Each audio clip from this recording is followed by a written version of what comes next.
Each year, the Hospital for Sick Children receives medical applications from children from all over the world requesting help for their life-threatening medical conditions. Only a few, however, are lucky enough to be accepted and have their expenses covered by the Herbie Fund. The caveat, however, is that their conditions must be resolved by a one-time surgical intervention, and they must be younger than 19. A few of the kids you're going to meet this year finished just under the wire for all of those conditions. They realized him can't balance properly and can't see properly. I hold his hand, came downstairs, and then rushed him to the hospital. Shemar was a healthy 17-year-old until one day he suddenly knocked to the ground by an attack from within. I was surprised. Yeah. What'd you think? How could that possibly happen? Yeah. This young man had a rupture, had a bleeding into a part of his brain called the cerebellum that controls balance. It's quite incredible that he sort of had a bit of a headache and some dizziness and off balance. What did they say to you? It might bleed again. Can bleed again and can go into strokes or he can die.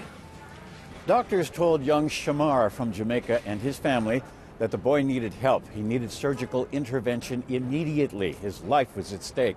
So his family frantically searched for answers. And through the help of their extended family in the United States and Canada, they came up with the solution, the Herbie Fund, here at Sick Kids Hospital. I think it was around the Christmas time. I saw this program about Herbie Fund. Then when I received the call, oh my God. It was the happiest day of my life. And I'm telling you, the Herbie Fund came through for us at the right time. Yeah. You have the opportunity, give. Doesn't matter how small it is, just continue to give because your blessings will come back in a fourfold. You're okay with me getting an IV started while you're awake? Just a few nerve-wracking months after his diagnosis, Shemar is here in Toronto, where he's being prepared for surgery at Sick Kids. He likes to cook? Yes. What? Yeah, that's What's your specialty? We like to eat. So we have a big one today. We have something called an arteriovenous malformation, a big mouthful. We like to call it AVM for short.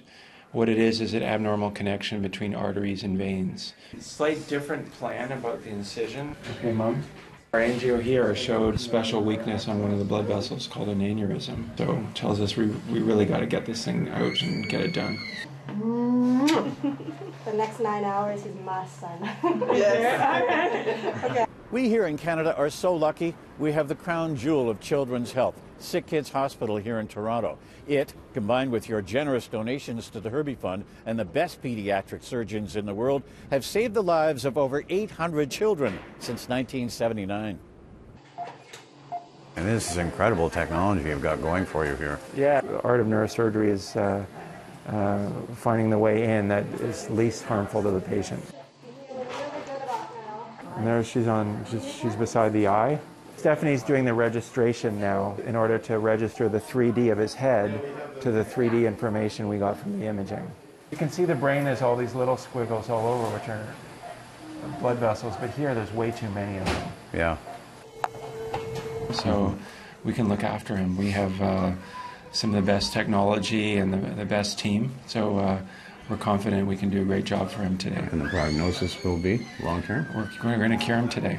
People at home probably don't understand because very few of them have ever witnessed it. It's microsurgery, which is what you were doing. Yeah. So you're tiny, tiny movements of your fingers. And you're there for 3.5 hours staring into a microscope. We might work in a place as big as the end of your thumb for 3 hours. Right. Neurosurgery, we're always close to something Yeah. that you absolutely need to preserve. Yeah.